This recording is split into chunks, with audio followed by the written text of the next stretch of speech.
Welcome to today's class, which asks the question, why are healthy, growing people leaving healthy, thriving churches? Our speaker is Dr. Terry Nyhuis, a retired Reformed Church pastor. Terry grew up on a farm in Nyhuis, Michigan, with his adoring sister, Jean. He graduated from Hope College, attended Western Theological Seminary, and earned an MDiv from Fuller Theological Seminary. He served churches in Southwest Michigan and Southern California. After retiring in his mid-50s, he earned a doctorate from George Fox University. The subject of his dissertation was Aging Baby Boomers, Churches, and the Second Half of Life. Join me in welcoming Terry. Thank you, Jean. And welcome to an interesting and challenging topic. I can see where it interests people a lot, and I've seen that over and over again since I retired and investigated this. I'll try to keep the mic from falling down. And welcome to those who are joining us virtually too. Appreciate you being here. I may pause in between, depending how the time clock goes, to ask some questions. Otherwise, if you'd reserve your questions to the end, that would be great. And for those who are watching through Zoom, you'd put questions in the comment section. That would be great. That would be great. I'm eager to share this. I've thought about this a great deal. Don't have that many opportunities to share what my conclusions are. So as I put it, I'll say it later on too, that I am proposing things. That when I propose something, you listen, be engaged, hopefully curious. And if you sit there and shake your head, no, that's fine. That's fine. So I'm going to try to challenge you. And again, healthy, growing people leaving healthy, thriving churches. May have some challenges. Okay. It's probably my Dutch ears. Let's dig in. We're going to take a fresh approach to why many people are leaving their churches.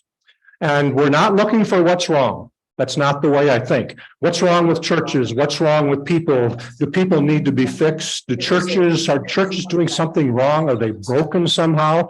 We're looking instead of what to build on. What's going well? What can we learn from it? Where can we go from here? We'll be looking at the topic in 5 different parts. We'll cover 3 this week and then 2 next week.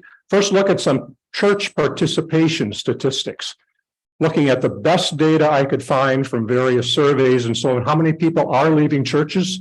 How many older people and youth are leaving churches? For what reasons? That kind of thing, looking at trends. And I looked at trends pre-pandemic, because it's really very close to the pandemic yet, but it's hard to know where things are going to settle in. So mainly the 20 years before the pandemic. Look at potential for 5 seasons of lifelong growth. I'm a developmentalist, which means I think about seasons of life and looking at 5 different seasons of life. And then part 3 will take up most of our time today is looking at healthy, growing first half adults and healthy, thriving first half churches.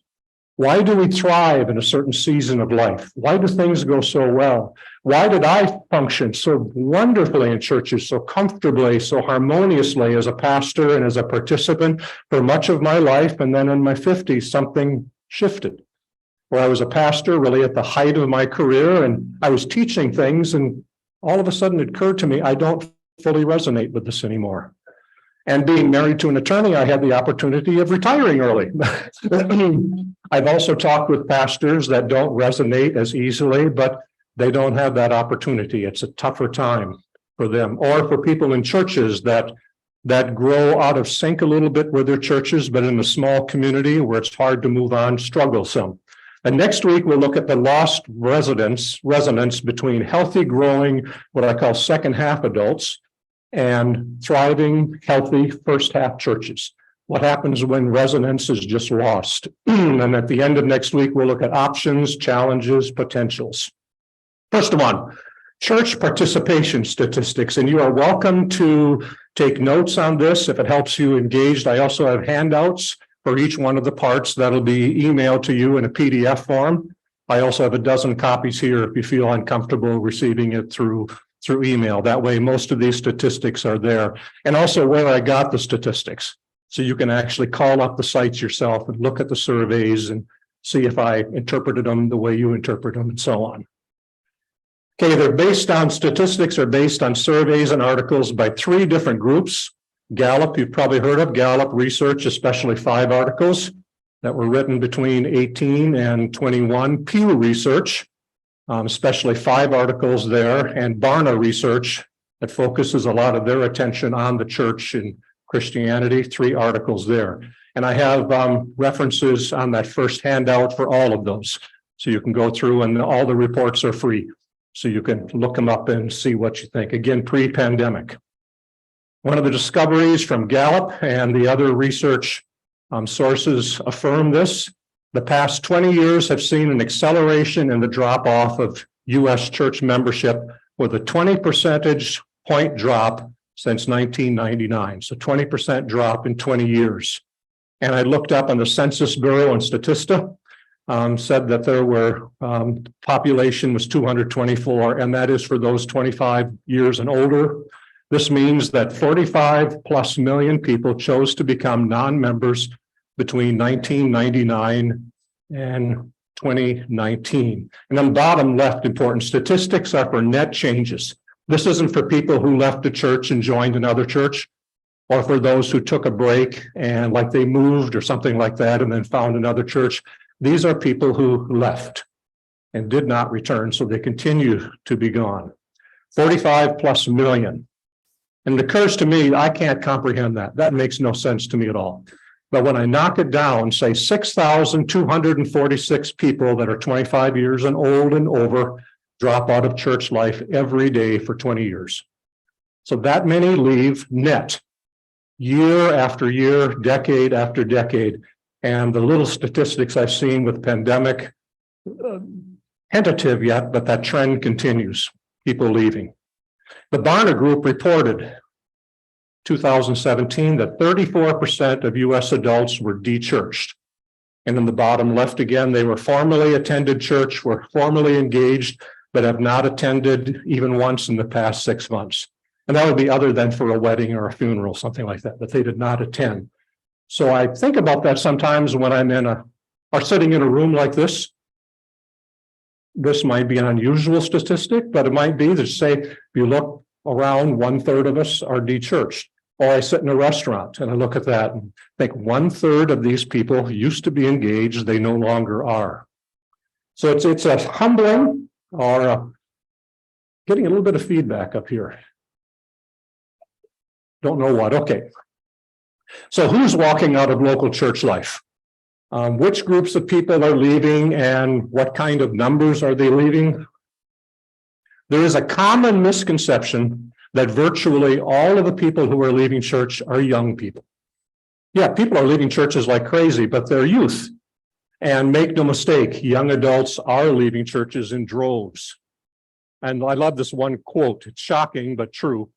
Young people aren't walking away from church, they're sprinting.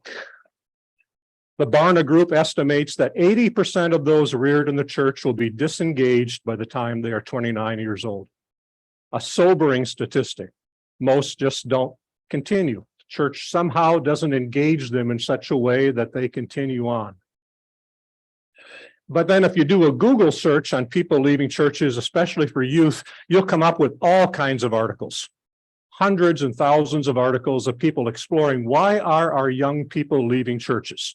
There are programs, there are parachurch organizations, there are local churches that are doing everything to experiment, trying different things. How do we bring these young people back? How do we hold them once they reach a certain temperature, certain age after they leave their source families? How do we do that? But if you do the same kinds of Google searches for older people leaving, you will get almost nothing. You don't see much. It's a rare focus. Why are some older people leaving? But the reality is that older adults also have been leaving for the same 20 years, leaving local churches over the past decades. Older people are leaving as well. According to Gallup, again, supported by other studies, the percentage of those 57 and over who dropped local church membership was 10% in those same 20 years. 9 million net people in basically our age group left churches in that same 20 years. That means that 1,233 people that are 57 years and over, again, approximately our demographic, our cohort, dropped their church membership each day through the 20 years of the study. And that's the focus that I've been having, because I don't see many other people thinking about that, wondering about that. And that's what we're focusing on today. So why would I be teaching a course that relates to such depressing statistics? It's like, why are we sitting here thinking, yeah, let's sit here for a couple of weeks and get depressed? Well, I have some reasons. First, I'm teaching this course because I'm curious by nature. I'm wondering. I don't say how horrible this is. I'm a terrible hand wringer. I just don't function well that way. I'm much more curious. I wonder what's going on. Are the people who are leaving churches broken or sinning somehow, or they need to be fixed? What about the churches? The churches that are being left, are they doing something wrong, or what's happening there? And I ask those questions. Second, I'm teaching this course because I'm a possibility thinker by nature. I worked at the Crystal Cathedral before it started in its rapid decline kind of thing, but I didn't work at the Crystal Cathedral to learn how to be a possibility thinker. I joined them because I am. I think I get that substantially from my dad. My dad was always a possibility thinker.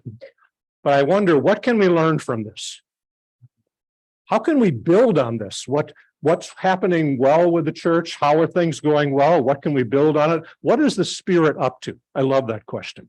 Well, we say the Spirit must not be up to something if people don't leave. No, the Spirit's up to something. What's going on with this? What are the seeds of potential in this? Third, I'm teaching this course because over the past 17 years, I've talked with people especially who left churches in our little community. We have a little condo community, a new one off 40th Street. And as I talk to people, the statistics are pretty close that about a third of the people there are dechurched. And as I talk with them, I find that they've left churches, but they're still deeply engaged in their spiritual life. They're still growing, they're reading, they might have small groups that they're meeting with to encourage each other and help each other grow. So I keep running into people personally, anecdotal. Fourth, I'm teaching this course because of what I discovered as I wrote a dissertation with George Fox University on this topic. I just started reading all kinds of stuff and discovered a lot. And by the way, I do have a reference to the dissertation in here if you want to read something very chewy. And again, it's free. But I want to warn you, the content is 87 pages with 184 footnotes. So it's something you want to work on and to dig into, but it shows a lot more behind what I can cover in a couple of weeks. So in this course, we're going to narrow our focus. First of all, we'll narrow our focus to people who have left churches behind. Again, not left, join another church or taking a break from church. It's people that just say, I am no longer a member and I don't expect to go back. It's possible, but maybe not. Second, we narrow within this group to people 57 and over today who have left churches behind.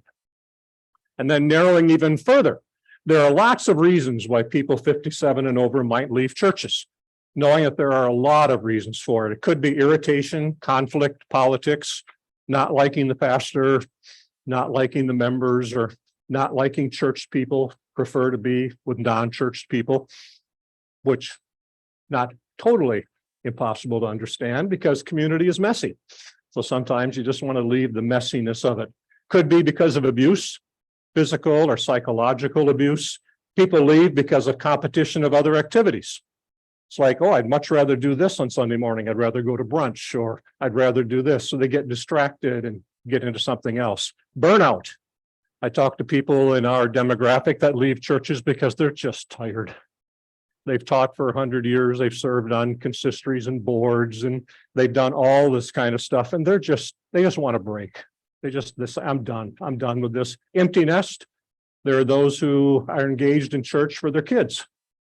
They want their kids to have an upbringing in the church and so on, to learn morals and a good faith system. And once the kids are out of the house, they change over their room to a guest room and stop going to church because somehow it doesn't engage them anymore. And then lost resonance. And that's the last one is what we'll be looking at. Lost resonance. It's not exactly the abuse isn't there. They might be tired, but they're not leaving because of burnout. They just don't find meaning and purpose and resonance anymore.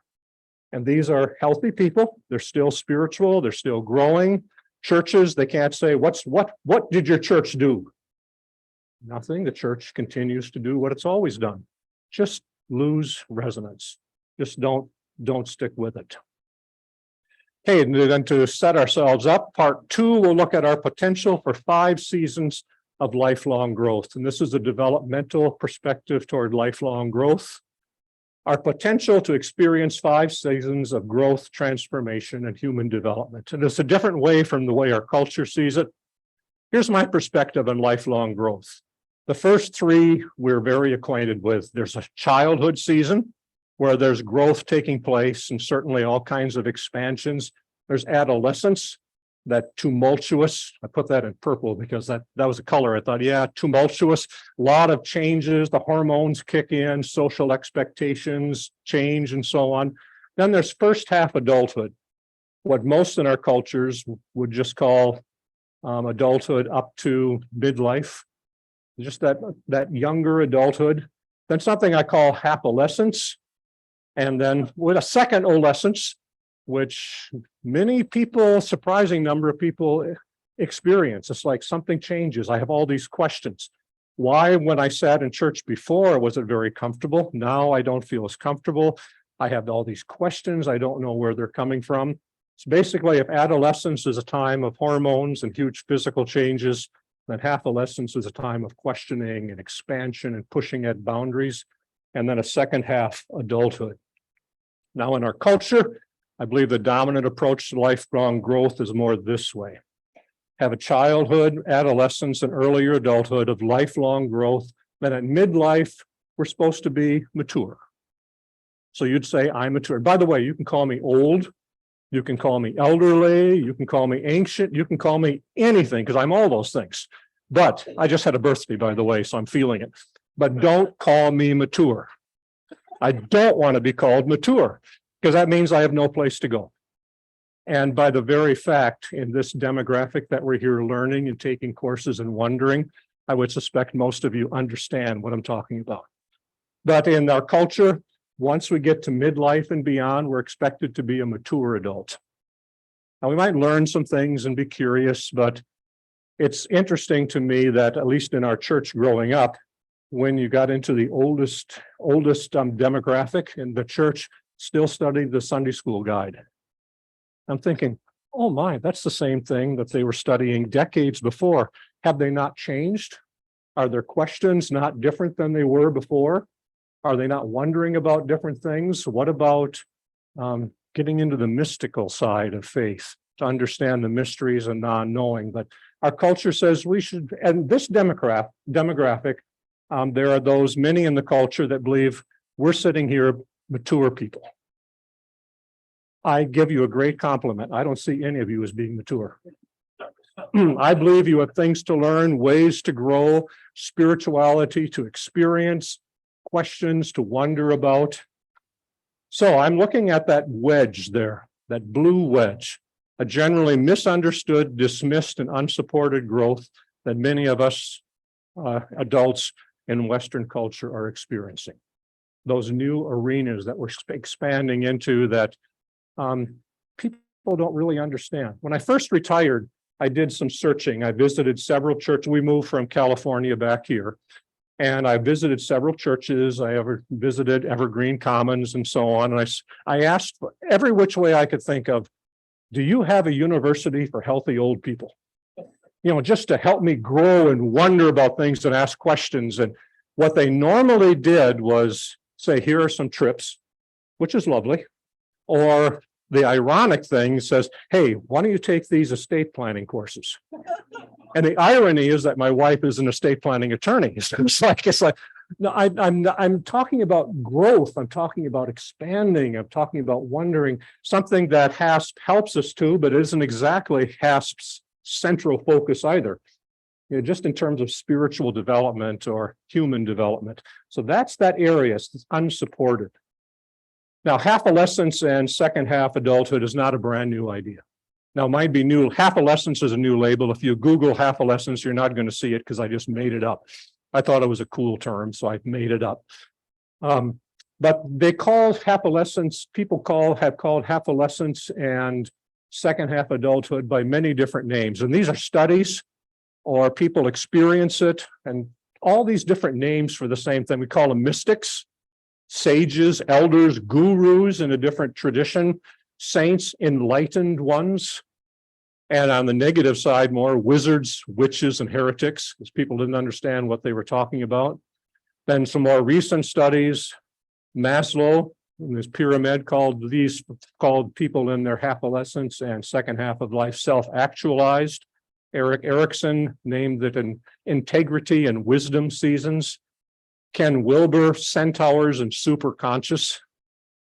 James Fowler talked about the seasons of individuative, reflective, conjunctive, and universalizing. Keegan, interindividual. Lovinger, autonomous. And then Carl Jung, Richard Rohr, James Hollis talk about second half adults. And that's the term I just settled in on. That doesn't mean we're talking about second half adults instead of mystic sages. It just says all these different titles. People seem to be settling in more to the language of second half adulthood. So bringing all these different names and titles under one moniker, which should help a lot. It's less confusing. So that's the title we'll use. So the proposals in this course are based upon testimonies, studies, surveys, and so on from a very diverse group of studies. In the past years, after I studied from full-time church ministry, I turned toward, I can't stop studying because I'm just a learner by nature. So I keep studying and I turn toward understanding growth, transformation, and human development in later stages of seasons of life. So I was curious about that. So I studied thousands of pages, hundreds of peer-reviewed journal articles. And when you join doctoral programs, you can get all of those for free. So I could study all those that were carefully done, dozens of books, dozens of surveys, 17 years of conversations and interviews with people, and a completion of a doctoral dissertation. So it comes from all these different places. And when I take the Strength Finder profile, I don't know if you know what that is, but I come out as a connection. So I love connecting all these things and trying to figure out where are the connections. Not quite as far as A Brilliant Mind, if you've seen that movie, where all those lines go different ways, but I cannot help but try to connect things. And my conclusion is, this is the 5-season growth journey of many adults. That once we reach midlife, we don't stop growing. We don't stop expanding. Sometimes people call themselves spiritual, but not religious. I mean, we have all these terms trying to understand it. I'd rather us have a more positive type sense. So adults who experience growth in adolescence and second half adulthood, we still are a minority. I'll say increasingly just identifying with those that do this. Carefully research statistics on how many adults live into adolescence and second half adulthood. They are not yet available. Actually met with the Barna Associate a number of years ago and asked what would it take to add a few questions to their annual survey. And they went through all the steps, and it cost tens of thousands of dollars to add one question. And so far, industry and mega churches or denominations are not curious enough to spend tens of thousands. And I found that at that point, to add enough questions to determine this with any form of accuracy at all would cost hundreds of thousands of dollars. So I gave up on that. Professor and author Ken Wilber, based in Colorado Springs, estimates Boulder estimates somewhere in the range of 10 to 20% of adults enter adolescence and beyond. And James Fowler's research affirmed this range. And I've described this perspective to lots of people in the last 17 years and probably pretty close. But listening to conversations here, talking to people here, I would expect this group is substantially higher than that 10 to 20%, just because we continue to be curious. We continue to want to learn and grow and expand. So that's encouraging to me. As far as when do people enter adolescence and second half adulthood, I've met a few people in their 30s that are clearly expanding into a second half adulthood. I met one young lady at a coffee shop in Southern California She just asked me what I was working on. So I explained it a little bit and she resonated with it a lot. But I discovered she'd had a lot of struggle in her life. She had suffered a lot. Richard Rohr says, things that kick us toward the second half of life are great love and great pain. Those two things loosen us. So those that might lose a spouse or have a major tragedy or crisis in their life, that loosens. I remember in the farm when we used to move a pole to a new location, the first thing you do is rock it back and forth a ways. So what might move us from first half to second half? Events sometimes. Sometimes it's just life does that, but sometimes a tragedy. And my dad, talking with him, it was more mid-80s, 90. So some people enter their second half later. But my sense is, and this is my sense, and hear me very carefully, this is my sense, is that around midlife is where the peak when people transition. Some old souls in their 30s, some that might have other reasons to not enter it later. My dad was part of Overijssel Reformed, as was his father and grandpa. All his friends were there. So there's a certain hold in first half churches that helps you stay there. But toward the end, he found more freedom to move into a second half. I am confident, therefore, in proposing that growth into half adolescence and second half adulthood is an experience of growth, transformation, and human development for many of us adults.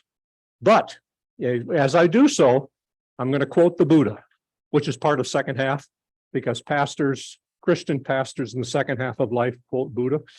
You'll find out about that next week, which in the first half I would never. I tried once when I was preaching, quoting Pretty Woman.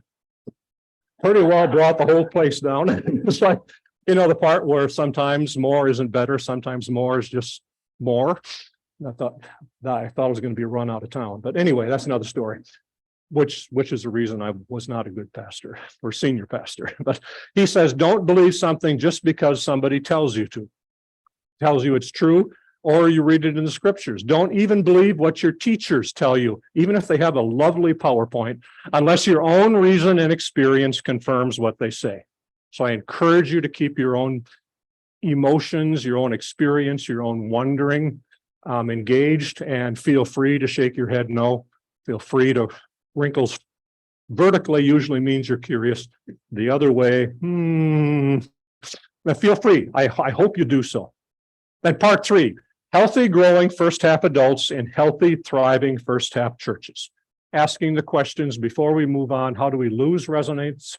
Why we thrive in churches while we are in the first half adulthood season of life. Why did I thrive so much at that season of life, whereas I don't thrive? By the way, I am de-churched at this point. I keep experimenting, trying different, going back. For a while, we participated in a church virtually in Memphis. In Southern California, we tried all kinds of different churches. Here we've gone to a few and so on. We're looking for resonance. So far, we haven't found it. So when I say we, I understand. Which, by the way, helps me have a strong ministry with people who are de-churched. It's like when they come to me and say, yeah, we don't go to church anymore. And I look them right in the eye and say, I don't either. I don't either. Oh, let's talk about why. And sometimes it's because of pain. Sometimes they just lost interest, that kind of thing in their own spirituality. But sometimes they can look me right in the eye toward the end and say, yeah, now I understand a little bit why and how I might be able to re-engage sometime.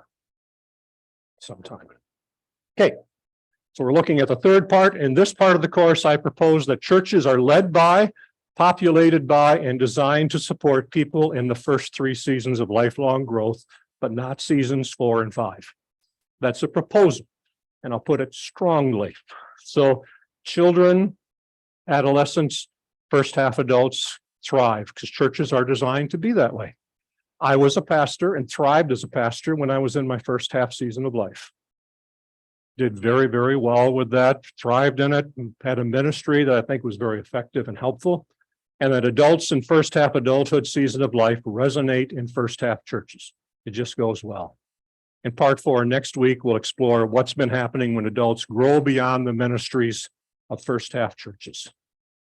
That would be, and that's not a negative. I don't want that to sound like something is broken. That would be for me saying the same as, boy, churches are just a mess because when people enter junior high and senior high, elementary school, elementary program doesn't work anymore. No, they're in a different season of life. So you move into that season.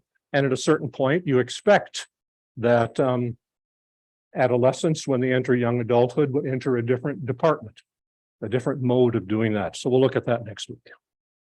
And this is my Chewy sentence, and we'll break it down a little bit. I next am going to propose 7 propensities of first half adults and first half churches, synthesized from hundreds of biographies, studies, reports, teachers, and interviews. First of all, as I said before, I am proposing this. In other words, I'm setting it before your mind. Just saying, here's my proposal. And I come from a physics background here at Hope. So I understand hypothesis. Here's my hypothesis that I've looked at and studied and support, but now it's your chance. I'll set it before your mind and for your acceptance or rejection. So if you come up to me afterwards and say, I think you're full of it. Okay, that is your job. That is your role. And I would encourage you, if it doesn't make sense to you, to talk to me. Help me understand where you're coming from. And I'm talking about propensities of first half adults. And by propensity is an often intense natural inclination or preference. That's from Merriam-Webster. In other words, you might look at these things that I describe and say, here's one of the characteristics of a first half adult. And you might look at it and go, I didn't always function that way. No, it's a propensity. I think it might be my glasses, but it's a propensity. It's a preferred way of working. Can be intense sometimes, but it's an inclination, a preference to function a certain way. And it comes from synthesizing all these different studies and results and conclusions of people. That just means combine a whole bunch of parts to try to put it together into one perspective. So lots of different terms, lots of different results coming together. And I believe my conclusion is that the 7 propensities of first half adults and first half oriented churches will spend most of the rest of the time looking at this. The 7 propensities are either or certainty, also called dualism, either or type thinking, conventional, which is fun because you tell a young person you are so conventional and a lot of older people are not. They'll look at you and say, what? Old people are conventional. I'm not. I propose developmentally, it's just the opposite. Tendency to have a warrior mode. You might think of some politics that are going on right now, first half politics. Aspiration, seeking to become more and achieve more. External orientation rather than dealing mostly with the internal. Group loyalty or tribalism. Ego building or self-esteem building. Coming out of the Crystal Cathedral, that one resonates a lot, ego building. Okay, let's look at these. First of all, either or certainty. First half adults tend to view the world dualistically. Things are true or false, right or wrong, good or bad. They have limited capacity. And when we're younger, we have limited capacity for ambiguity, paradox, gray in-betweens, and both ends. The world is overwhelming enough to have it be so messy. So that seems to be a healthy safety point where younger first half adults think in terms of either or. First half adults adopt rules for sorting things, people, beliefs, ways of behaving, all the different ways, religions, nations, almost everything else into either or categories of right or wrong, truth or error, saved or lost, member or non-member, our good group, our good nation, our good race, our good political party, our good gender, our good sexual orientation, as opposed to other groups. Very much more either or. We like sorting things, or we need to sort things. First half churches, I believe, are dominated overwhelmingly by first half leaders and members. First half leaders function in first half churches and perpetuate that. They appreciate and support certain ways of sorting people, beliefs, behaviors, and religions in the either or categories. Okay. And again, I'm not saying that this is bad. I'm saying first half churches serve first half younger adults well, because people, that's the way they're thinking. That's their propensity. That is developmentally the stage that they're in. You wouldn't put a person who resonates totally with young adults in an adolescent. You put me in an adolescent. They tried doing that a couple of times. Put me as an adult developmental person into teaching students. I never got past one session. These youth ministers kicked me out every time because just wasn't appropriate. I wasn't in sync with them. I didn't understand. I was living in a different place. So the first half churches are serving younger first half adults very well, helping them sort. We believe this is our membership, or Christianity as opposed to Islam or other arenas. We have an identity, either or. And first half adults with a propensity for either or certainty resonate with and grow through the either or certainty of first half churches. And when I say resonate, I mean they relate harmoniously. It just makes sense to them. I listened to the sorting for a long time. And when I became a pastor and I took the vow to support the beliefs and the perspectives and the ministries and so on of the Reformed Church in America, that was very important at that point. Went to Western Seminary, went to Fuller, which was also a Reformed. So I stuck in the Reformed arena, and that helped me get a job. Two things helped me get a job at the Crystal Cathedral. One was a physics background, because Schuler liked that I could think differently. But the other one was that I grew up in Overijssel. Overijssel Reformed. So I knew the roots from which we all came from. So related harmoniously, and resonance is a quality of evoking response. So when first half churches function, people in the first half of life just resonate. They pick up on it, and it evokes a very positive response. Then conventional. First half adults need to belong and fit in somewhere. It's very important. Even at the Crystal Cathedral, we'd have, at that point, probably around 50 people that would join every month or two. And it was very important that they could stand there and be declared a member. There was like this invisible dotted line. And I warned them when I taught the pastor's class, the new members class, that as soon as you become a member, you get demoted. Because as soon as you're a member, then somebody comes in, a guest, needs a seat. We expect you to stand up and give them your seat. We expect you to serve visitors. And those, I said, you get demoted. So you might want to think about this, but they couldn't wait to become a member because their name was listed on that. Plus they enjoyed being on TV. That was the other thing. But being fit in and being accepted is very important. And they ask, what are the proper values, perspectives, and beliefs to hold? And this pluralistic society with all the stuff on social media and all these different faith systems that get exposed, what's the proper way to do that? I need a convention. There are healthy conventions, unhealthy conventions, but younger people need a convention. Even when I was at Hope College, I actually became a professing atheist for a while. So I stepped outside of it. And fortunately, there were professors that said, oh, great, you're an atheist. Join my religion class, because I need you to ask some questions, so that I had the right support. They didn't say, oh, you're terrible. They just said, basically, I would guess saying Bob Nykamp was the primary one. I would suspect he was just saying, he's an older teen. He'll get over it. You know, I understand that now, but supported me. But as soon as I became an atheist, I sought people that I could join up with. I found other people that were doing the same thing, and we had our own little small group. I still needed to belong and fit in. It just happened to be an anti-group. So there are anti-church conventions that people still need to belong to. And what will gain me more influence in the minds of people important to me? That's all conventional. We need a cohort. We need to belong somewhere in first half. And first half churches healthy first half churches do a wonderful job of giving healthy first half adults a community in which to belong and fit in. They mentor them in becoming dependable, reliable, responsible, and conscientious. Healthy churches seek to give answers to the questions: how should I live to fit in well and be accepted by people and groups important to me? What are proper values?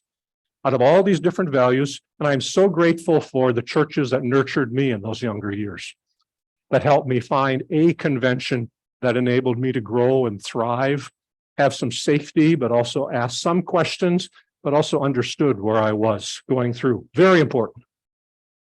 That healthy, thriving first half churches do serve a vital and healthy role in healthy growth of first half adults. That's right. I'm not looking for something wrong. Most churches do an incredible job. Very solid. In a confusing, multicultural world, they help younger adults answer the questions. How then should I live? What values, perspectives ought I to live into? And you could get there are a lot of different conventions. People get their conventions in the core city, inner city, from gangs. Okay, that's not a healthy form. Hopefully, the healthy churches are giving younger adults a healthy convention in which to live and thrive. Then a reality check. There are relatively healthy and unhealthy first half adults in churches. And this is from my own tradition, let's say, and I would suspect many of you from the Christian tradition, Christian scriptures. What's a healthy? What does it mean to be healthy? Characterized by the fruit of the Spirit: love, joy, peace, forbearance, kindness, goodness, faithfulness, gentleness, and self-control. That for me is one way of defining healthy. But remember, healthy is not the same as mature. Like I would say that I'm physically healthy, but I could also stand to lose about 10 pounds. I could also change my diet to have less salt and so on, so I can get off my blood pressure medicine. So I'm healthy, but you might say relatively healthy. Okay. And again, I'm healthy, but I'm healthy almost I don't know if I'm a kindergarten or second half adulthood, but it sure feels like sometimes I'm still in kindergarten as a second half adult, because I read the mystics. I read some of the people like Eckhart Tolle and some of the other ones and thinking, oh man, I know it's true, but I don't get it yet. So I still have a long way to grow. A mature person is having completed natural growth and development, having attained a final or desired state of or relating to a condition of full development. Okay, can be a healthy church, but not be fully developed. Every church has ways to grow, to expand, to wonder about different things. Okay, then warrior. And hang in there with me. You'll find out that a lot of these are looking at the same. It's like looking at a jewel, the inside of a jewel from different facets. So I tried to find a jewel type thing, but I couldn't design it. But looking at this from the external, from the aspiration, they come close, they do some overlapping, they work together. But while living in first half season of life, people regularly feel threatened by others. People in groups, it feels like they're attacking their sense of self-worth, their groups, their way of life, truth, hopes, and dreams, where they just feel threatened by a lot of things or overwhelmed by them. When challenged, they have propensity to defend themselves. So the warrior steps up first. I think of my own being as a council. There's the council of, the ones who listen and ponder and wonder about things. Then there's also the warrior here. And the younger, when threatened, I can push back. It's like act and react, get engaged by, and it's important to defend. And much of the battle of the first half warrior is within. They turn to God, important groups, counselors, and churches for help. You identify with that? Just that battle in where St. Paul is quoted as saying, I don't understand it. The thing I want to do, I don't do. The very thing I don't want to do, I do all the time. And I used to resonate with that so much. It's like, what is going on? And that doesn't always end. And we have a small group of people we meet with from our little condo development. And number of months ago, right after the new year, we all made things we were going to do. We all decided, here are things we're going to do. So we went around the circle, and I think 1 out of 6 followed through. It's like I was going to be 10 pounds lighter, which I'm not, because I love tacos and burgers too much, kind of stuff. So we just, it doesn't end, but in first half, we really struggle with what's going on. And one of the groups that I've paid attention to in this arena that is very effective is, and Richard Rohr keeps me in contact with their philosophy, is the Alcoholics Anonymous, where they really help people with that internal struggle. Just that struggle. How do I keep going in this? And first half churches provide the security of a community of people that shares and defends similar values, perspectives, and beliefs. It lets you know that you're not standing alone. There are other people around you that support you, that love you, that care for you. We're all standing against the same kinds of things. And it can be all the way from standing against erosion of sexual roles or different things that are happening in culture and society and so on, all these different things, but you're standing with people. And healthy first half churches also understand, appreciate, and support people in their internal struggles. So they help us not fall down quite as much, or when they're healthy, they forgive us when we do fall down, help us to forgive ourselves, help us to stand up again and keep going. Again, AA is a wonderful example of that. First half warriors and churches especially resonate with such texts as, again, from the Christian scriptures, Ephesians 6, be strong in the Lord and his mighty power. Put on the full armor of God so that you can take your stand. And after you have done everything, to stand firm then. Is that wrong? No, but it very much resonates with the younger adult.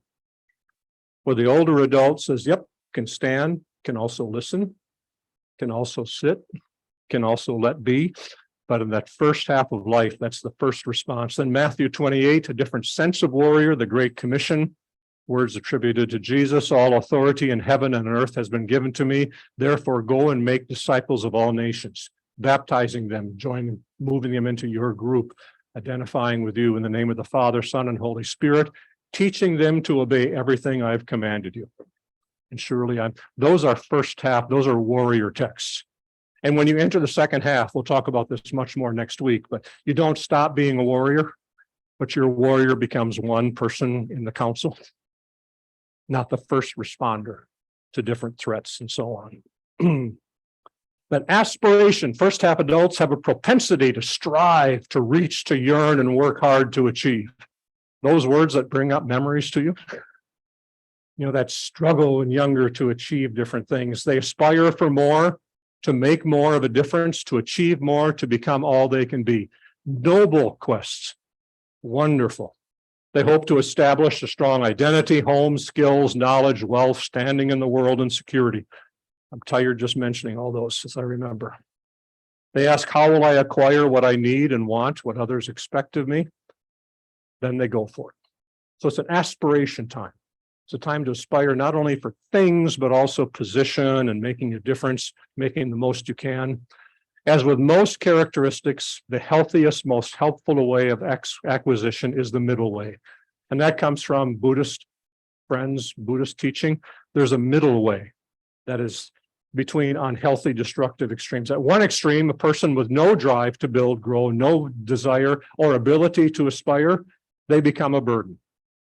And sometimes they just don't seem to have an internal drive. Other times they don't have opportunities, or they've been beat down, where they just live in a situation where they cannot aspire and they feel so bound in that they cannot aspire. On the other extreme are those for whom more is better, no matter how much one has accumulated and what harm they may cause. Just need more power. If you were here for Dr. Johnson's talk yesterday, he talked about those that just need more power. They'll do anything, compromise anything for more power. But then there is a healthy middle way in which one seeks to maximize their potential within limits of humility, integrity, and compassion. And all the churches can be so helpful with that. Helping people feel good about themselves, to aspire, but within limits. First half churches reflect the aspirational propensity of their leaders and members. As leaders together, they aspire for more, to make more of a difference, to achieve more, and become all they can be. When I'd go to seminars with pastors from across different denominations and different parts of the country, if we were just chatting, you could pretty well expect within the first about 15 minutes, somebody would ask the question, how big is your church? What's your decadal growth rate? What's going great? Or are you not doing so well? And then we'd all have to share how great we were doing. So that was the aspirational part of seeking to do well. That was just part of who we were in churches, and they helped their participants establish a strong identity, home, skills, knowledge, wealth, and so on. They ask healthy churches, how will we equip people to aspire to become and achieve all that they can? Is there anything wrong with that? No, it's wonderful. It serves younger people well. How do we equip people to become all they can be, to establish a sound and firm home, to help raise their children well, that kind of thing. Wonderful. Then external, and this appears in pretty much every study I saw, along with like dualism and so on. External. First halfers have a propensity to be externally oriented, taking their cues from outside themselves. Important people and groups play a very important role in forming their values, perspectives, beliefs, and behaviors. Be it a church or a gang or a certain career group or whatever, you need help with that. Attending to their inner life is important, but mainly to support their external life.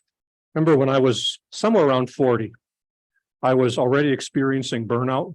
I tended to work in large churches where we said, the wonder and the joy of working in a large church is like we're all holding hands running on meat grinder blades as fast as we can go. But you can tend to get burned out with that as well. So I went to a therapist, and in the first session I sat down with him, and he asked, "How can I help you, Terry?" I said, "Well, I'm burning out and I'm only 40. I need you to help me last for another 25 years. And I have 7 weeks I can give you."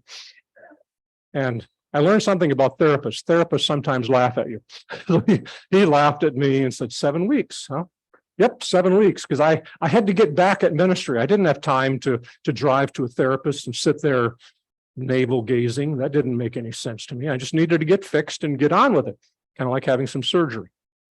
And 2 years later, we were still talking about it, trying to figure out how to keep going. Turns out I last until my mid-50s. But again, attending to the inner life is important, but mainly so we can keep going and achieving more and keep at aspiring. In the first half season, people are focused on behaviors, beliefs, and meeting the expectations of others, setting goals, self-expectations, discovering what they need to look like to be successful, to feel like, hey, I'm doing well. And you get your cues from the outside. They're too busy to devote much time and effort to explore their inner world. Besides, they're not ready. When we're younger adults, we're just not ready to explore that messiness of the inner life. Because once you start turning inwards, which I've done a lot since retirement, it's a whole different arena. I said to a person at one point, shortly after I retired, send me into a church and say, set up a full education program for people from the nursery up through being a full leader in the church. Okay, let me go at it. Then if that same person would say, go inward and try to figure out what's going on inside. I don't know how to do that. So it's messy. It's ups and downs. There's the shadow side that we have. There are closets that I put stuff behind, and I've locked the door, and you start going inside, and it's like somebody starts opening these doors, and it's like, oh my, I don't want to. It's messy. And being younger, there's just not room for the messy world of inner contradictions, doubts, and paradox. It takes some experience. It takes some years, some decades of work to get to the point of saying, yeah, I'm ready to look at that. I'm ready to revisit that hurt or that complexity. And most leaders in churches and first half churches are externally oriented. Along with their participants, they're discovering what they need to do to be successful as a community. They're too busy to devote much time and effort to explore their inner world. And they're not ready either. You go to most pastors and say, how busy are you? How many pastors would you expect to say, I have lots of time. I'm not busy at all. I have time to sit on my meditation mat, and I can sit down and just take walks through nature and ponder my own existence and deal with the inner life. And I'm part of a therapy group that you won't find any. Very, very busy. Your schedule is filled. And a small church pastor, they're doing everything. In the mega church, there are so many people, so many meetings and so on. Pastors are very busy, and first half pastors thrive in that until they get tired on the meat grinder. So first half pastors think that way. They teach that way. I went to a seminar when I was, my DNA is not senior pastor, teaching pastor. So they called me after I left the church ministry and went to law school. Anita and I were going to work together, make lots of money, and only work with nice people. Which, does that sound a little bit like burnout? But anyway, I went to law school, and then Trinity Reformed here in town called me to be their pastor. And it was an amazing experiment, but it was painful for them and for me. It's not exactly where I was, but very busy, and I kept running all the time. I didn't have really time to listen so much. Didn't have so much time to just ponder things or to sit and wonder with people, because I was always busy. And I went to a seminar and they said, go back to your library and pull out all the books that are from business organizations and psychologists, and leave all those that are part of church, like theology books and pondering and mystics and so on, leave them in. He said, I bet you'll find that over 50% of your books are about business. So I went back and I thought, he's wrong. And he was right. So much about business and setting smart goals and moving on. We had 17 things that we were going to accomplish as a consistory and staff within a certain number of years. And we achieved all those, and we were going to start another 14 goals. And it's very much external, very much. And group loyalty. Oh my. This shows up in every study, called tribalism sometimes. To be loyal in first half adulthood is to support one's own groups, your religion, your causes, your customs and institutions. Further, it is to do so fully and fervently. It's easier to look at those outside of your own sphere, so it could be politics. Look at politics. What does it mean to not be loyal? What happens if you don't toe the line? You don't stick with it. It's difficult, but in young adulthood, it feels right. One with little reflection often accepts a set of values, perspectives, and behaviors from key influencers. Key influencers could be parents, could be family, could be your church, could be your career, could be your job situation. As a corollary, one opposes alternatives. And a common term, again, for this is tribalism. A tribe is a group of persons having a common character, occupation, or interest. We are a HASP tribe. Because we share common interests, we want to keep growing and so on. So say, welcome HASP scholars, or I could say, welcome to the HASP tribe meeting. But tribalism is something else. It's going a step further. Tribe consciousness and loyalty, but exaltation of the tribe above other groups, strong in-group loyalty. Okay, which is again a younger adult. And if you get hooked up, get engaged by a healthy community, that can be very healthy. And say, we'll help you. We'll stand with each other. We'll support each other. First half churches understand, appreciate, and support group loyalty. We is important. Now, developmentalists think about growing and expanding from I. You just have to look at some young preschoolers. Me first, or I, and then you go to a smaller we. Then the we's keep growing until finally in second half adulthood, the most mature talk about all. But first half, you focus on the we. We believe. Confessions that are said virtually every week, are singing the songs that affirm what we all agree.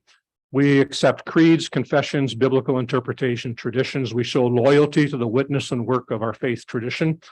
Again, I needed to take a vow as a pastor, ordination or installation, to be faithful to the witness and work of the Reformed Church in America. Very important. They teach and develop programming to equip participants to build up one another, stand with one another, to defend one another against threats. And when we first went to a church in Southern California, we were young at that point and did the college career. And I recognized that the kids that had sometimes grown up in church, and I call them kids, they were in college and young career, how much they needed a group to belong to. So here's what we stand for. Here's the behavior we work with. And one of the major books that we used was by Gene Getz, Build Up One Another. And that's what we did. We worked very hard at that. It was important. They teach and develop programming to equip participants to build up one another. Now, some ego building, go there. Ego building or self-esteem building. Healthy, growing first half adults struggle to build a strong, healthy ego. They live with a deep need to feel good about themselves, gain respect from others, and feel that they are making a difference. So building a strong sense of self-esteem or feeling good about yourself is important, because we do get knocked about a bit, be it in relationships or be it in career or in college, different things that we can get beat up quite a bit. So feeling good about ourselves is not always easy. And the old adage, give me one negative and 9 positives, I'll probably remember the negative. So we need people that help us build our self-esteem. They work hard to become someone they and others in their group can feel good about, someone they and others can respect. Now, some people pull back from the idea of building a strong, mature ego. That for me is very unfortunate, because it's a built-in need that we all have. A person with a healthy, mature ego has a deep sense of self-esteem, self-respect, self-image, and self-confidence. So it can feel good enough about yourself to engage in relationships, to deal with some conflict, to deal with some pushback. And again, a middle way is the healthy way to ego building. Low self-esteem, people can't engage. They can't make a difference. They can't become all they could be. And then you have those that are egotists.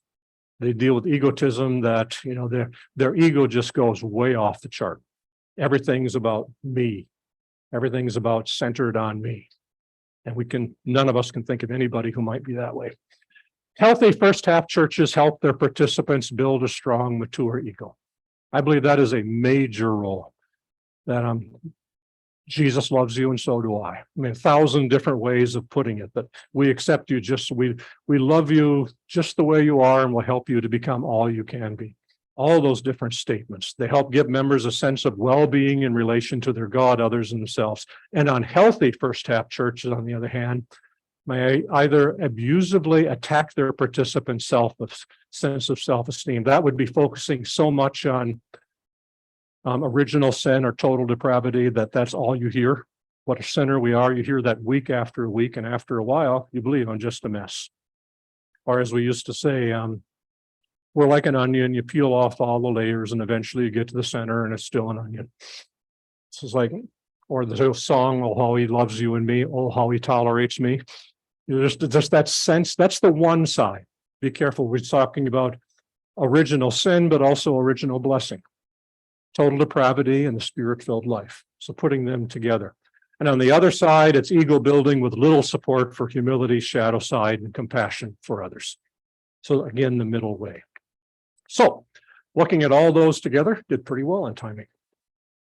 Think of it as a boundary or a holding for younger adults. The propensities help them cope with the world, help them grow. And there's so much room to grow within those boundaries. And with those propensities, it provides a protected way of growing. But it can also become a barrier. It's a boundary that helps people live safely within. But if you grow time to expand beyond, it can also become a barrier. So that's what we'll talk about more next week. It's a boundary that makes life doable. It enables first half growth, transformation, and human development. During that season of life, you think about somebody that's coming fresh out of college, and then think of somebody who's in their 50s or whatever. Think about all the growth, all the expansion, the leadership development, the faith development, the family development, all those different arenas. Helps form healthy families, communities, and nations. You think about all those and say, how much of our nation, how much of our churches today depended upon those characteristics? Very, very important. Develops human vessels prepared for expansion into the second half adulthood. And I believe that as well. It's a foundation from which to grow. So, healthy, growing first half adults experience understanding, appreciation, and support in healthy, thriving first half oriented churches. They do. There's so much benefit the churches give. Nothing is wrong, much is right. It's not something to condemn, but something to understand, appreciate, and support. Things don't need fixing. First half churches are doing very well serving children, adolescents, and first half adults. But there is much to build on and expand from. And that's what we'll look at more next week, where we go from here. So the next session, the expanding propensities of second half adults. beyond the understanding, appreciation, and support of first half churches. So we'll look at each one of these 7 and say, how do they expand? How do we expand beyond either or certainty? And how does that relate to the church? How do we become less conventional, where we just don't need to belong or fit in as much? We can be, in theological language, we can be more holy, because holy means peculiar. We can be more peculiar. We can not fit in. We have a tolerance for that. A warrior doesn't always come forward. We learn that enough. We have enough. Sometimes we have too much. The last 3 times we moved into smaller and smaller spaces. Not always easy, but discovering we had more stuff than we needed. More titles, more influence because of position. External, going internal, group loyalty, going beyond it. But I could actually quote the Buddha today, which 30 years ago, the me that I was would have said, that's heretical. You don't quote that. But, and by the way, one of the definitions of growth is if the you that you were 20 years before wouldn't call you a heretic today, you're not growing. That's one of the definitions of spiritual growth. You're getting to the point of saying, I wouldn't have understood this. I wouldn't have understood this. And then beyond ego building.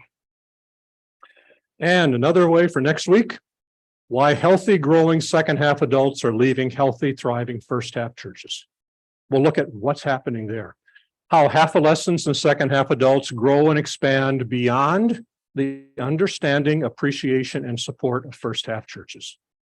And I'm not saying the churches decide to not understand. One of the developmental perspectives is that we can begin to identify with stages of development that are later in our growth, but it's very hard to understand. So like tell somebody, healthy, thriving 6th grader, help me understand a high schooler with all those hormones. Or for a first half adult or first half church leader to say, help me understand what's going on in the second half of life. It's hard. It's very, very hard. So we'll look at that. Growing, I have to be very careful when I say that second half adults grow beyond the capacity of first half, because that sounds like I'm finding fault. It's more just saying, hey, that's something that is happening. Now, what do we do about that? Questions or comments?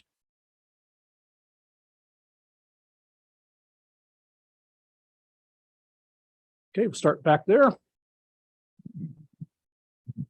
Well, it's just a comment. I commend you for your thinking on this and recognize you spend more than a week thinking about it.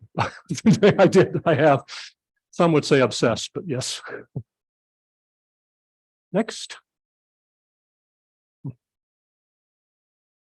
And feel free to disagree. That's okay.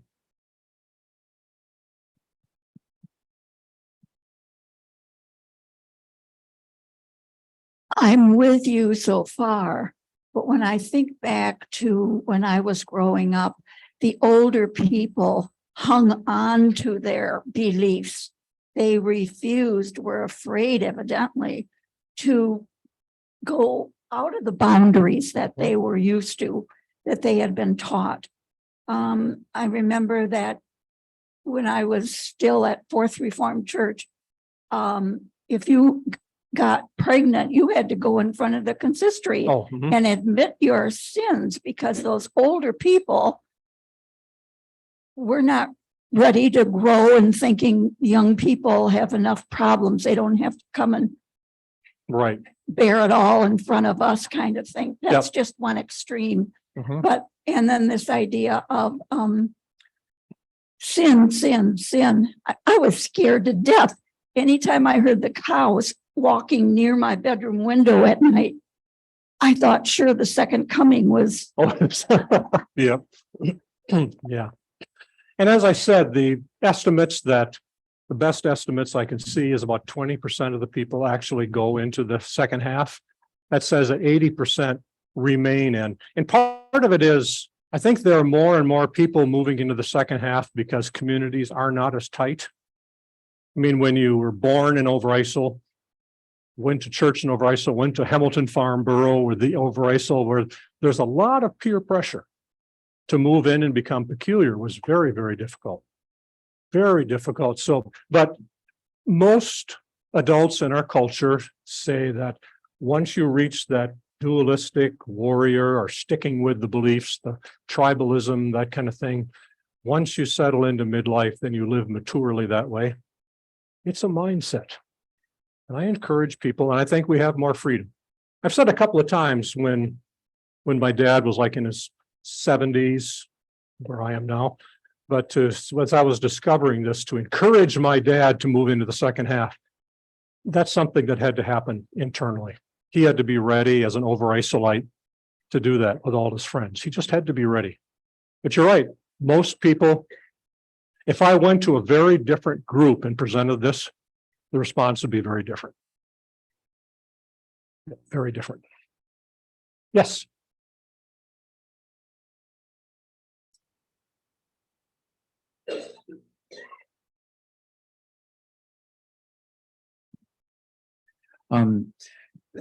This makes sense to me. I've certainly in earlier parts of my life been part of what you described as a healthy growing people, healthy growing church, first half church, and benefited from it. What I wonder about is how many of these first half healthy churches are still going on, if in fact the younger cohort is leaving the church in mass.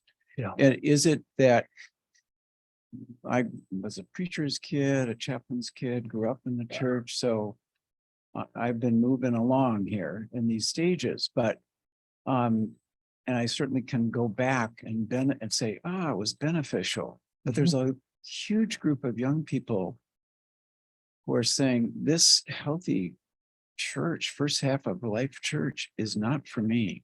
So I think we're going through a societal transformation. I'm wondering if this healthy model that you're presenting today is disappearing because it doesn't always fit what is really happening. Yeah. When I was part of different classes in the Reformed Church, our basic estimate was that 1/3 of the churches in the classes were on hospice, 1/3 were surviving, and 1/3 were thriving. I see that happening still. You get like family church is exploding. For a while it was Bridge Point thrived. When we were younger, it was Christ Memorial was the church that we transferred to, and that thrived. Or Rick Warren. There are churches that still link. They find ways to catch up, or Schuler for a long time with the self-esteem linked up. So I think there are churches that are losing, but overall, if you look at the statistics, churches haven't found some sort of a magical thing yet for healthy young adults. There are others that seem to appeal to people more, but I still have great hope for churches, that first half churches, to do that. But I'm concerned too. I have a concern. I understand what you're saying. I have a question. What happens when you have a mature congregation with a pastor who is preaching to a first half congregation? Yeah. I was in a meeting once with the Schuler clan. I talk about Robert Schuler and Robert Schuler Jr. and so on. I went to seminary with him, knew him forever. But they were talking about some declining membership and so on at the Crystal Cathedral. And I spoke up once and said, hey, because they were saying too, we need to figure out how to do youth ministry better. We need to draw more younger people in. And I actually looked at Dr. Schuler in the eye and said, why don't we do old people better than anybody else? We have the choir, we have the orchestra, let's figure out how do we help older people grow. Oh, was there a pregnant pause? Just like, because the future of the church is young people. But this was the Crystal Cathedral. And there's a church in town too that we visited once, and there were hardly any people there, and they were calling a pastor to develop their children's ministries. And there were no children. There were no children in the whole congregation. It's like, what about reaching to older people and doing that? And when I talk about church, sometimes I'm talking about capital C church, Does every, remember there's a Manna, I think it was when we were here before, a church called Manna. And right on their website, they say, we don't have a children's program. And if you really have children that you need ministered to and so on, we have a list of churches that we would recommend. So it's every church have to do all the stages well? No. I would say not, but capital C church. Capital C church. Can a local church develop a really healthy second half ministry? That is a good question. We'll talk about that next week. I would suspect it might be like youth ministry, where you put the old people in a separate building. You get together once in a while, or in the old pictures, you put these strange people up in the attic, up in the castle, you put them up there because they're peculiar, they're different. I'm thinking, yeah, the old Overijssel church building had that upstairs building. That's where the old people could have gone. So maybe it's possible to have a second half of life or a half a lessons department. I don't know. Yes. I had a little concern when you seem to equate Core City and gangs, because I know many churches in core cities and people who live there, Sure. and they're nowhere near gangs. Right. Exactly. Yeah. And I've seen some of those churches and interact with some, like in San Francisco. Phenomenal core city churches. There are communities, very healthy communities, or youth programs or education programs and so on. Yeah. And gangs is one convention that kids can fall into, but I absolutely agree. I'd be saying like churches are doing a great job or churches are not. There are healthy churches and unhealthy churches. In the core city, there are healthy conventions and unhealthy. Yeah. And even, honestly, I talked to a couple of gang members a while back, people who had been grown up in parts of gangs and said, just to survive. So I don't judge them and say, you became part of a gang. That's what a horrible person you are. I don't understand their community. And had there been a healthy community, I had a person that I worked with at the First Church in California. He grew up, first of all, with alcoholic families, parents, so that was difficult, but he went to school and he belonged to every after school function he could find, because if he left right out of school, he'd get beat up. He also got the award for being home ec. Home ec, because I came back from teaching one night and I came back into our apartment and Anita and Bob, their butts were in the air. They were both pinning patterns to fabric. It's a wonderful relationship, but he didn't quite fit. So he needed, then once he became increasingly involved at church and found a place to belong, that was a convention. But it was tough. It's tough. Yes. Yep, coming right behind you. It's hard to frame a question, but I'm going to try. Okay. There's something so deeply ingrained, if you're from a church tradition, that is your culture. We grew up Catholic. You grew up, in Holland, you could just feel the Reformed tradition just oozes out everywhere. And mostly it's good and positive, but Kind of like a virus. it's a really strong, it's a really strong culture. Yes, it is. And for those of us who have been seeking for a long time to get out of the dogmatic part of we've lost our culture. The cultural connection is so painful. The loss of that is really, really painful. Yeah. And so, old people need it more, not less, because we have the time for it now. So where do we find that cultural connection? I hope college is a really good example for us who are not Reformed people. Well, we've tried everything, but because you could go to a concert and you can go to a class here and you don't have to be dogmatic about anything. But that cultural community really, our whole nation is missing, and our kids don't belong to anything, but it's a big gaping thing that they're missing. Yeah. And when we expand, like next week, we'll talk about expanding beyond that the group loyalty. You don't lose a need for community. But I understand too, when Anita and I left the church, like Sunday morning, what do? Now we go to Quality Car Wash on Sunday morning to have a donut, and there's a small group of people there that we meet with.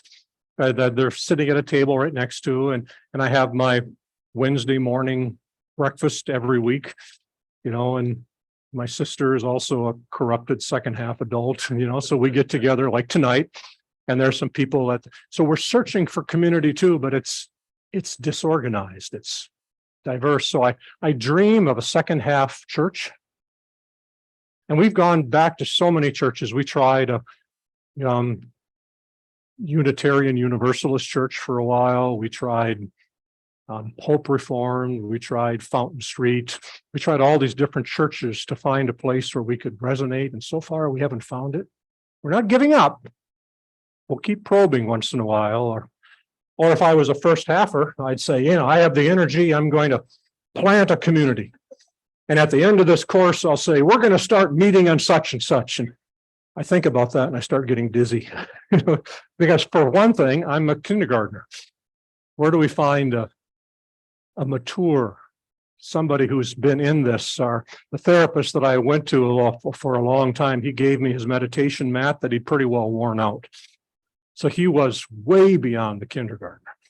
But then he retired from therapy. Which saves me over $100 a week, which is nice too. But where do we find a second half, not pastor so much as, I don't know the term, guru or mentor or someone to pull us together as a community? Where do we find that? But if more and more of us seek it in Holland, who knows? Who knows? Talk about that next week. Any from chat? Okay. Anything else? Yes.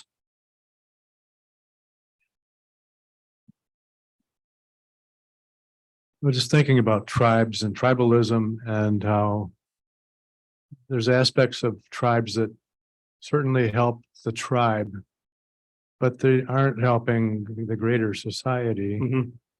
In a tribe, there can be statements or conduct that is obnoxious or obstreperous. And the more obnoxious it is, the more loyalty you're showing to adopt that or to believe that or to profess faith in that. And that's seems like a negative circle to me. Yeah, that's where it would be interesting to me, again, we'll talk about it next week, but if there were some second half adults that were salted and peppered into first half churches, to watch out for that.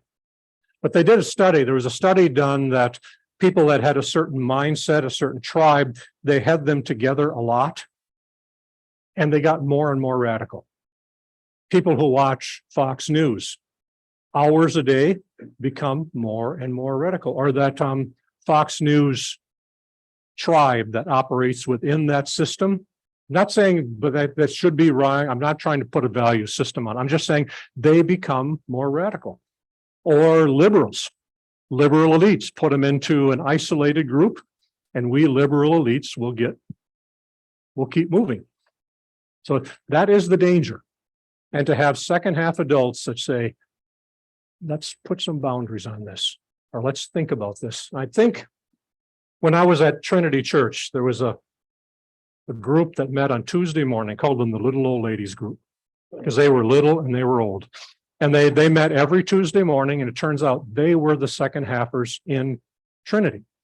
And they had their own little group, and they met there, and they had kids and grandkids, and they had the capacity to keep sitting there week after week, listening to me with all my action verbs and the sermon points and PowerPoints and telling people what to believe.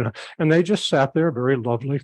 And I taught them once, and I said to Steckety, Adriana Steckety, some of you may have known her, amazing lady, but she was in that group. And I said to her, they shared something, some statement. And I said, oh, I wish I had known that 20 years ago. That would have helped me so much. And Adriana literally pulled up her walker, stood up, walked over to me, patted me on the head, and said, "Oh, pastor, you need to be 80 to learn an 80-year-old lesson." Someday you'll learn 80-year-old lessons. And I thought, the ultimate developmentalist. She knew more about development. So they found a place to belong, to encourage each other. And I don't know how they did it. I told my therapist, again, the therapist said, I look forward to the time when I'm mature enough that I can sit in a church, a first half church, and just be there. And he laughed at me. He says, "You need to know who you are." There are some people that seem to do well. They're second halfers. They sit there with all their first half. They listen to the first half leaders. They do all of that, and they sit very quietly, and their influence is profound.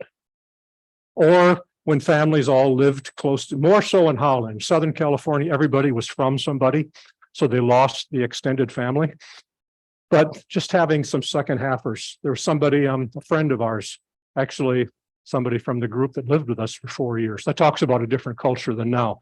Can you imagine having a pastor live in a household with a single young lady now? It wouldn't happen. But anyway, she lived with us for a while, and we went to a family gathering, and their family gathering, and it was totally non-Midwest. It was chaotic. Kids running, people sharing, and then there was this one old guy, they called him Fast Eddie, because he was the slowest human being in the world. And he sat right in the middle of everything. In the middle, but disengaged. He, I believe, was a second half adult, just sitting there enjoying. Kids would climb up on his lap, and there'd be a discussion going on, and he'd clear his throat. Everybody got quiet because Fast Eddie was going to say something. It's like, there were family systems where that happened, or Native American, where the warriors were going out to do this and that. And then there were the elders that just drove them crazy because the elders had been through all that, and they formed a different council. How do we do that in the church? How do we do that in communities? Enough of us ask the question. There are some creative, curious minds here.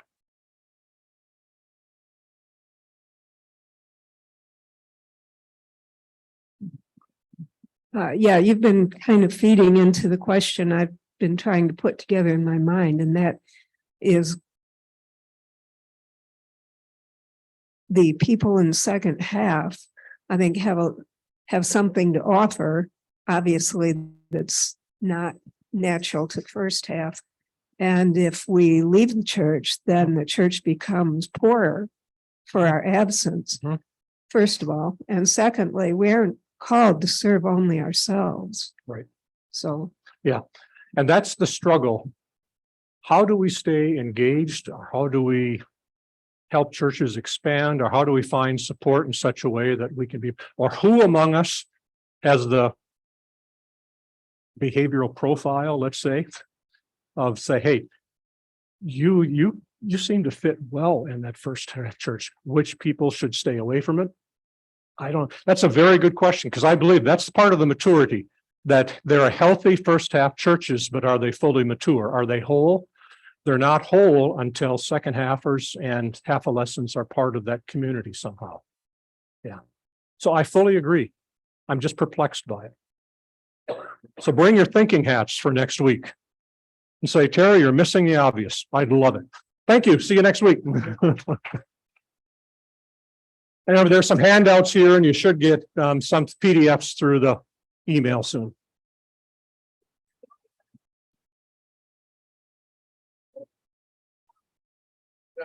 Thank you. Enjoy that.